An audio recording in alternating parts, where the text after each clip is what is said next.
Bonjour à tous, dans cette vidéo, je vais vous parler du nouveau HP ProBook 440 G8 et je vous donne tout de suite la référence, comme ça sera fait. C'est la référence 59T40EA. Voilà, je vous la laisse sur le côté, vous la voyez bien. Je vous laisse le temps de noter la référence, vous faites pause ou alors vous notez vite comme vous voulez. Quoi qu'il en soit, vous pourrez retrouver cette référence, j'en suis sûr, en retournant en arrière dans cette vidéo. On va tout de suite procéder à l'ouverture du carton, au déballage de ce magnifique PC portable. Alors, je dis magnifique parce que vous allez me dire ce que vous en pensez en commentaire. Moi, pour ma part, je le trouve super beau. C'est un PC portable dédié au monde de l'entreprise, même s'il existe quelques versions avec un OS Windows 10 familial, c'est quand même essentiellement dédié au monde de l'entreprise. Vous allez voir, il est très sympa au niveau de son design. HP nous a refait, on va dire, le coffret. Eh bien, il est sympa. Il est léger, il n'est pas très cher et franchement, il a de très très bonnes caractéristiques. Vous allez me dire ce que vous en pensez d'ici quelques minutes, j'en suis certain. Allez, je vous dis à tout de suite après le jingle.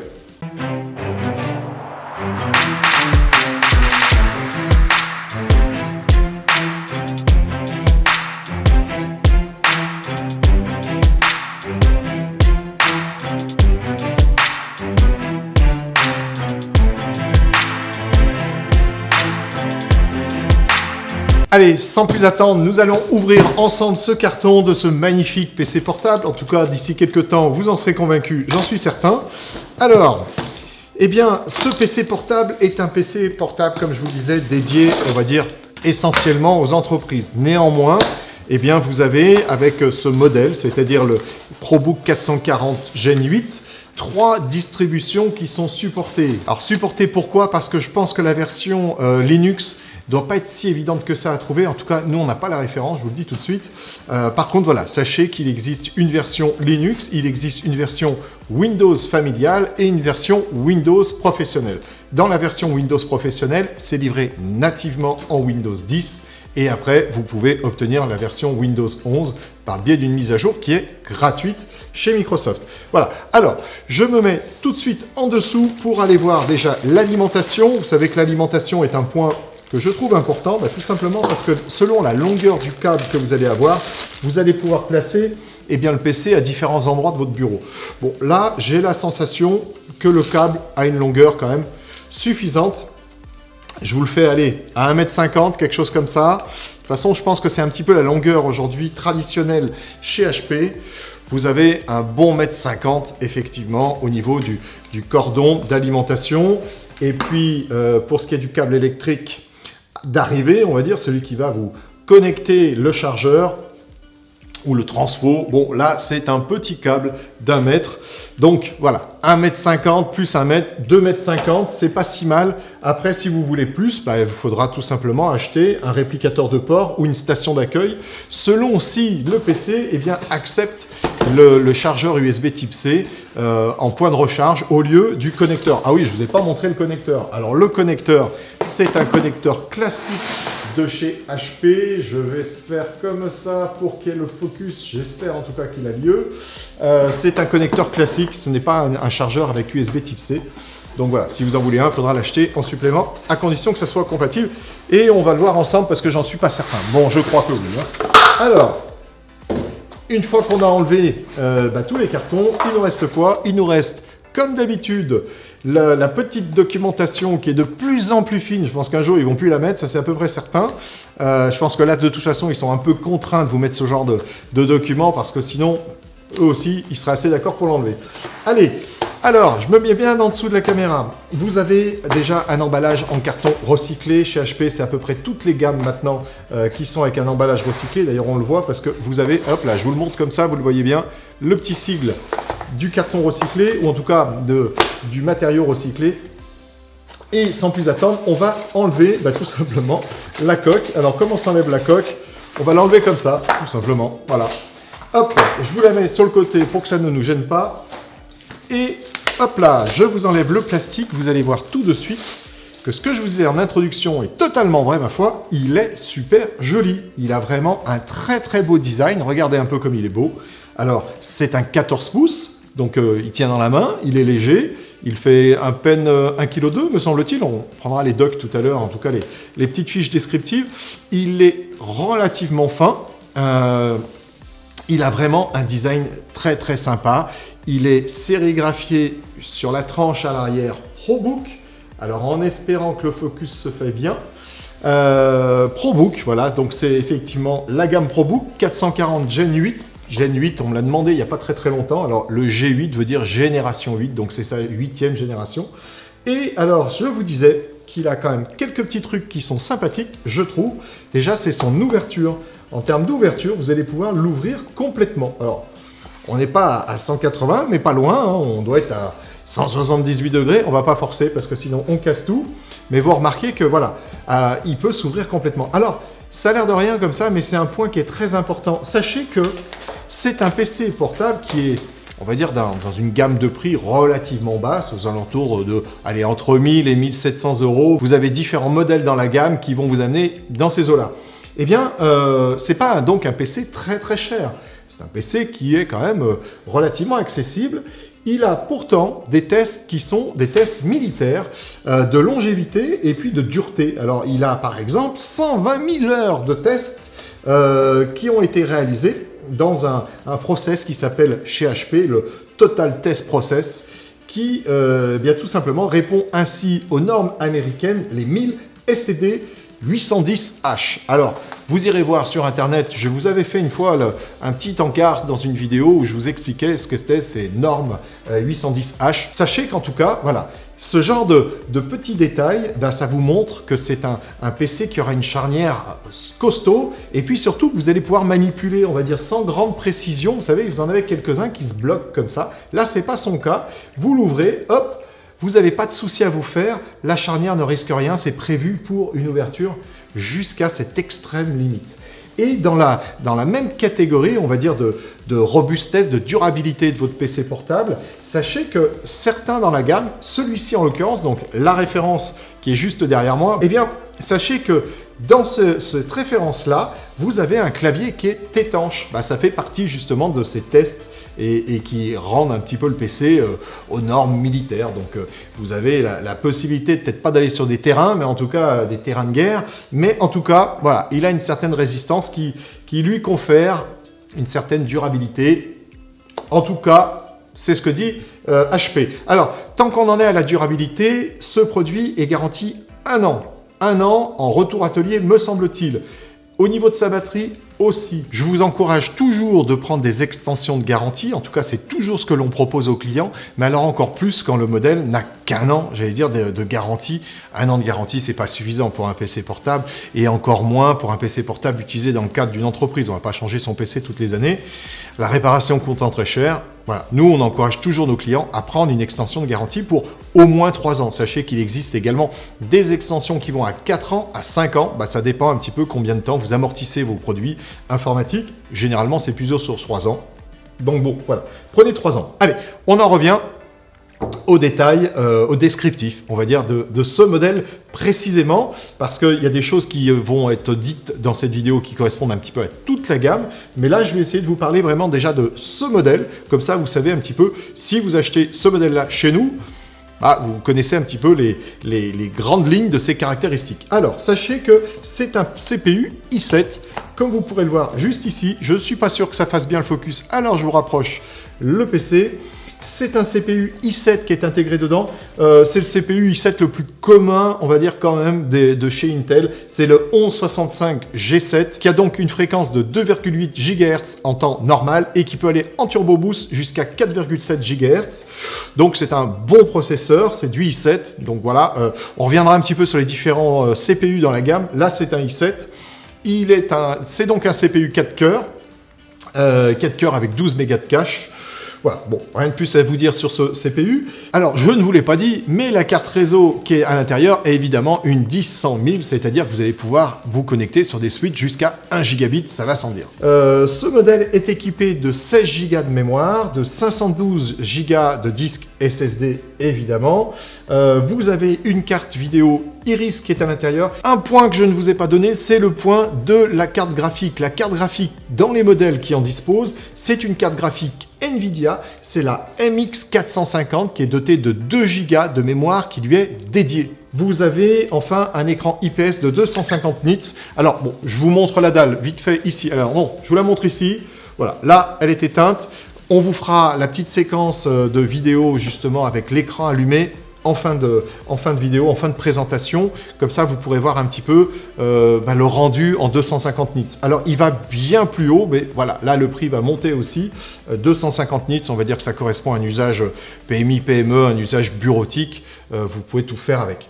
Voilà. Je crois que je vous ai dit un petit peu tout sur ces caractéristiques, on va dire qui lui sont propres. Maintenant, on va passer aux caractéristiques qui sont dans toute la gamme. Alors, je ne vais pas vous évoquer tous les numéros, toutes les références à chaque fois de product number, parce que donc il y en aurait beaucoup. Mais voilà, maintenant, je vais rentrer dans les caractéristiques qui sont un petit peu communes, à part une, ou même deux, trois finalement. Vous avez le CPU, parce qu'en CPU, on trouve, et ne l'achetez pas, un CPU i3, on trouve un CPU i5 et on trouve un CPU i7. Voilà, i3, i5, i7. Alors pourquoi n'achetez pas un i3? Parce que franchement, quand vous voyez les performances d'un i3 et les performances d'un i5 et l'écart de prix, eh ben faites le saut. En tout cas, chez nous, à Carpe Diem, on vous proposera toujours un CPU i5 minimum, voire i7. Après, si vous avez des besoins un petit peu de performance ou si tout simplement, vous pouvez mettre les 100 à 200 € de plus par rapport à un modèle i5. Généralement, tout se tient. Dans un modèle i3, vous avez souvent 8 Go de RAM. Que ferez-vous aujourd'hui avec 8 Go de RAM? Je vous pose la question. À l'heure de Windows 11, qui est un énorme consommateur de mémoire, eh bien, sans doute pas grand-chose. Donc, voilà, prenez déjà tout de suite un modèle 16 Go. Chez Carpe Diem, là aussi, on vous proposera de toute façon plus de modèles 8 Go depuis Windows 11. Ce sera toujours des modèles 16 Go. Et donc, voilà, vous avez déjà différentes caractéristiques au niveau de la mémoire, au niveau du CPU et enfin au niveau du disque SSD qui est à l'intérieur. Vous avez des modèles 256, vous avez des modèles 512 et des modèles 1 Tera. Voilà, ça va dépendre un petit peu de votre besoin de stockage et puis et aussi de l'argent que vous voulez mettre à l'intérieur du PC. Sinon, les autres caractéristiques, on va dire, sont communes. Vous avez peut-être quand même deux types de cartes Wi-Fi qui sont à l'intérieur. Vous avez celle qui est, on va dire, de base. Quand on prend un CPU, d'ailleurs, je ne suis même pas certain de vous avoir donné la génération du CPU, mais bon, vous en serez peut-être douté, c'est un CPU de 11e génération de chez Intel. Bon, bah, quand vous prenez un CPU i7 de 11e génération chez Intel, vous avez la carte Wi-Fi AX201, qui est la carte vraiment de base dans les PC portables aujourd'hui. Et bien là, ça vous confère un Wi-Fi 6, ça vous confère un Bluetooth en 5.0 minimum. Et puis, vous avez une carte aussi qui est chez Realtek, donc dans un product number sans doute différent, qui n'aura pas le Wi-Fi 6, qui sera en Wi-Fi 5, qui aura quand même le Bluetooth 5.0, mais pas de Wi-Fi 6. Bon, moi, je vous encourage quand même à prendre une carte en Wi-Fi 6, même si aujourd'hui, dans les entreprises, c'est quand même assez rare de voir du Wi-Fi 6. Le jour où ça sera là, vous aurez déjà la bonne carte réseau qu'il vous faut.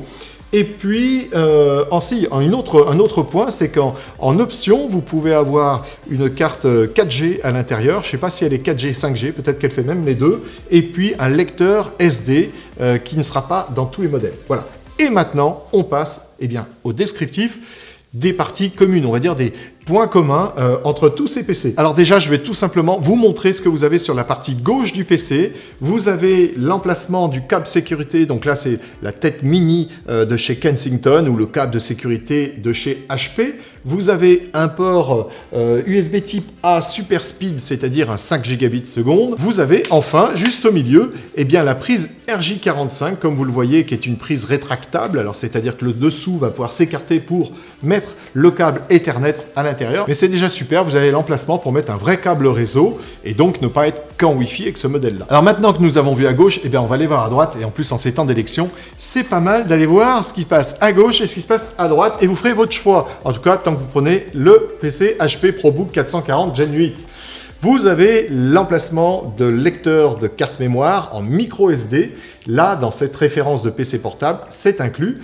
Vous avez la prise combo micro-casque pour faire vos visioconférences. Vous avez, si je ne me dis pas de bêtises, le port HDMI qui est un port HDMI 1.4B. Vous avez 2 ports USB type A, là aussi super speed, donc du 5 gigabits seconde. Et alors l'avant-dernier port que vous avez de ce côté, c'est le port USB type C qui est bien de type charging. En début de vidéo, je vous disais que j'avais un petit doute. Eh bien, il est bien de type charging, c'est-à-dire que vous allez pouvoir brancher une alimentation en USB type C dessus et le recharger, et puis donc brancher une station d'accueil avec tout un tas de réplicateurs de ports à l'intérieur. Et ce port-là est bien évidemment DisplayPort. Alors au niveau de sa révision, c'est un DisplayPort 1.4. Et pour finir, eh bien, vous avez le port d'alimentation classique du PC HP, ça va sans dire, qui vous permettra donc de le charger soit avec le chargeur fourni, soit avec une station d'accueil que vous allez pouvoir plugger dessus qui va vous permettre de récupérer tout un tas d'autres ports sur cette station d'accueil. À ce sujet-là, vous pouvez regarder nos anciennes vidéos. Vous aurez peut-être un lien juste au-dessus de moi qui vous montrera les nombreuses stations d'accueil qu'on vous a récemment présentées sur notre chaîne. Alors, ce n'est pas totalement terminé parce qu'à l'intérieur, on va trouver évidemment la webcam que vous avez juste en dessous de mon doigt. Et cette webcam est dotée de l'HP Privacy qui vous permet, avec un obturateur, de protéger votre vie privée, tout simplement en obturant l'orifice de la webcam. Elle est compatible Windows Hello, c'est-à-dire que vous avez les 2 petits voyants infrarouges qui vont vous permettre de vous reconnaître et d'ouvrir votre session, et en tout cas d'ouvrir facilement votre session sous Windows. Et alors au niveau de l'infrarouge, certaines caméras vont l'intégrer, d'autres ne l'auront pas. Donc si cela vous intéresse, il faudra bien nous le demander au moment du devis, parce que ce serait quand même dommage de ne pas avoir Windows Hello, c'est quand même assez pratique dans le monde de l'entreprise. C'est une caméra 720p qui est donc en HD. Voilà, bon, c'est une caméra passe-partout. En termes de résolution, c'est largement ce que l'on trouve aujourd'hui sur la plupart des PC portables. Alors, pour terminer cette présentation, je vais vous montrer ici le fingerprint. Le clicodrome que vous avez ici, qui sert donc en même temps de bouton de souris côté gauche et côté droit. C'est un large clicodrome, n'est-ce pas? Il a en plus une reconnaissance gestuelle, donc vous allez pouvoir faire tout un tas de mouvements qui vont être interprétés par le PC comme étant des raccourcis pour aller plus vite dans ce que vous avez voulu éventuellement sélectionner. Certains modèles, ce n'est pas le cas de celui-ci, vont être d'une part tactiles et d'autre part vont avoir un écran qui vous fait la fonction SureView de chez HP. Vous savez, la fonction SureView, c'est la fonction, vous savez, quand vous l'activez, qui va légèrement jaunir votre écran et qui va empêcher à votre droite et à votre gauche qu'on vienne lire ce qui est affiché sur votre écran. Voilà, donc ça, c'est dans certains modèles. Et enfin, donc, comme je vous l'ai indiqué, vous avez aussi des dalles tactiles. Et alors, puisqu'on en est à vous parler des dalles, dans les dalles, sachez que vous avez des dalles qui vont être en 250 nits en termes de luminosité. C'est le cas de cette référence. Vous avez après, du 400 nits, vous avez du 1000 nits. Donc là, c'est le coup de soleil assuré.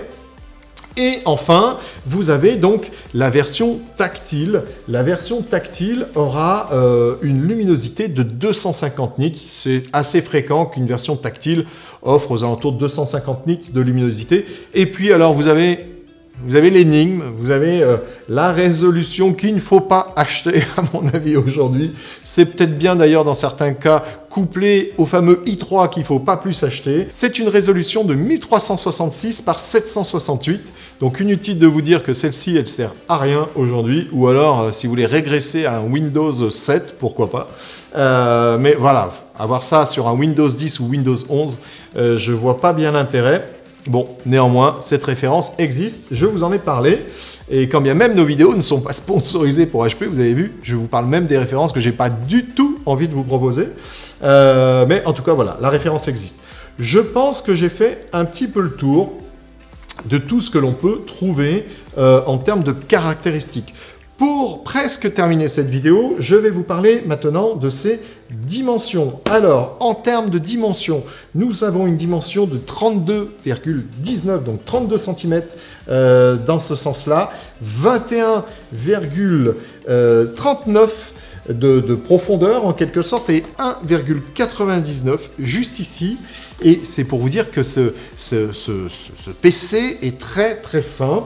Et enfin, au niveau de son poids, je vous disais tout à l'heure qu'il était à 1,2 kg, je me suis un petit peu trompé, il est en fait à 1,38 kg. Alors ça va dépendre de la référence que vous achetez, on va dire que c'est à partir de 1,38 kg. Vous avez 3 cellules polymères à l'intérieur qui lui permettent d'avoir une autonomie de 12h45 minutes. Alors 12h45 minutes, ça veut tout simplement dire, on va dire que vous avez une bonne journée de travail avec un usage classique d'entreprise, donc de l'internet, de la bureautique, un peu de vidéo, de la visioconférence. Bref, vous êtes tranquille à ce niveau-là. Vous avez une autonomie suffisante pour travailler toute votre journée, même si c'est une très grande journée. Et eh bien, je crois que j'ai à peu près terminé. Il y a un dernier point que je voulais évoquer avec vous. Nous avons eu un petit différend avec une autre marque, on va la citer, c'est la marque Lenovo, au sujet, eh bien, tout simplement de la qualité des micros. À savoir que dans un PC portable comme celui-ci, en 14 pouces, eh bien évidemment, tout est miniaturisé. Ça peut être éventuellement le cas des micros. Et alors, ce qu'on vous propose, c'est qu'en fin de vidéo, c'est-à-dire une fois que je vous aurai dit au revoir, merci, et je vous aurai même proposé de vous abonner, eh bien, nous allons réaliser des petits tests avec tous les nouveaux PC portables 14 pouces que nous recevons. Petit test qui va consister en quoi? Eh bien, faire un test de visioconférence avec Teams pour voir si nativement, c'est-à-dire sans aucune amélioration, le PC portable est capable de me tenir une visioconférence Teams et en étant devant, en étant à côté, d'un côté ou de l'autre, voire même derrière. Alors pourquoi? Eh bien, tout simplement pour voir si ce PC portable est efficace quand vous allez l'utiliser avec des visioconférences. Donc on va vous faire plein de petites vidéos comme ça, on va les regrouper et puis un jour on va vous sortir une vidéo où il y aura 4, 5, 6 modèles peut-être de PC portables qui seront d'une marque différente, qui seront de modèles différents et peut-être même de tailles différentes pour voir si la taille a réellement un impact sur la qualité en termes de captation du son par le biais des micros. Voilà. Ou alors, est-ce qu'on est systématiquement obligé d'avoir un micro déporté? Et dans ce cas-là, c'est quand même plus trop un PC portable, c'est un transportable, parce que s'il faut prendre le PC portable, l'alimentation et le micro externe, ça commence à être compliqué. Et alors, puisque je vous parle de ces micros, il y en a deux. Comme c'est haut-parleur, ça tombe bien, haut-parleur stéréo et micro à double entrée pour avoir le maximum de la captation. Maintenant, encore une fois, on va voir ce que ça donne dans la vraie vie, c'est-à-dire en faisant une visioconférence. À la fin, vous allez voir, comme à l'habitude, eh bien, le PC portable en fonctionnement avec l'écran de Windows allumé. Mais en tout cas, pour ma part, c'est sur cela que je vais vous laisser. Je vous remercie d'avoir suivi cette vidéo. Je vous dis à très très bientôt pour la suivante. N'hésitez pas à faire un petit like et surtout à vous abonner et voire même à la partager. Voilà, sur ce, je vous dis à très très bientôt. Prenez soin de vous.